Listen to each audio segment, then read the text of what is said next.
Lokmat Maharashtrian of the year 2026 मध्ये एका अशी अभिनेत्याची एंट्री झालेली आहे ज्याला पाहिल्याच्या नंतर खऱ्या अर्थाने आपल्याला ऊर्जा दुगणीत होते. असं आपला सर्वांचा लाडका विकी कौशल या ठिकाणी आपल्या सोबत आहे. विकी, तुझं खूप खूप स्वागत आहे Lokmat Maharashtrian of the year 2026 मध्ये. कसं वाटतं इकडे? धन्यवाद. खूप बरं वाटतंय. Last time me Maharashtra of the year award भेटला होता. इट वॉज 2019 मध्ये भेटलं होतं उरीच्या नंतर. आणि त्यानंतर मी आज 2026 झालं आहे आणि मी आलो आहे. It is always feels like a huge honour. और मैंने तभी भी बोला था की माझी कर्मभूमी जन्मभूमी महाराष्ट्रच आहे. तर लोकमतपासून Maharashtra of the year award भेटणं इट्स अ ह्यूज ऑनर. तुझ्या मते महाराष्ट्रीयन खरा कोण आहे? महाराष्ट्रीयन खरा कोण आहे?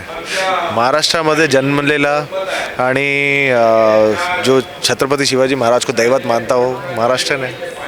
बरं विकी कौशल, आता म्हणजे तुझ्या ह्या सिनेमानंतर इतकी लोकांची प्रसिद्धी आणि लोकांची या ठिकाणी तुला पसंती मिळाली आणि ह्यानंतर असा कुठल्या एका मराठी शौर्यगाथा गाजवणाऱ्या एका महान थोर नेत्याची तुला भूमिका करायला आवडेल?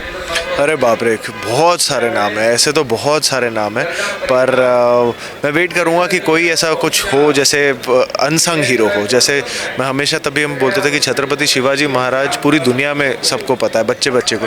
छत्रपति संभाजी महाराज हम चाहते थे कि महाराष्ट्र के बाहर दुनिया भर में ये कहानी जाए. तो ऐसी अगर कोई कहानी आएगी तो मुझे बहुत अच्छा लगेगा. बरं विकी कौशलला मराठी सिनेमा करायला आवडेल का? अरे मला आवडतं मराठी सिनेमा, खूप आवडतं मला. एखादा करायची संधी आली तर करशील? कोणत्या दिग्दर्शकाबरोबर काम करायला आवडेल? मला नागराज मंजुले, अविनाश अरुण सगळे. थँक्यू सो मच तू या ठिकाणी येण्यासाठी. खूप खूप धन्यवाद.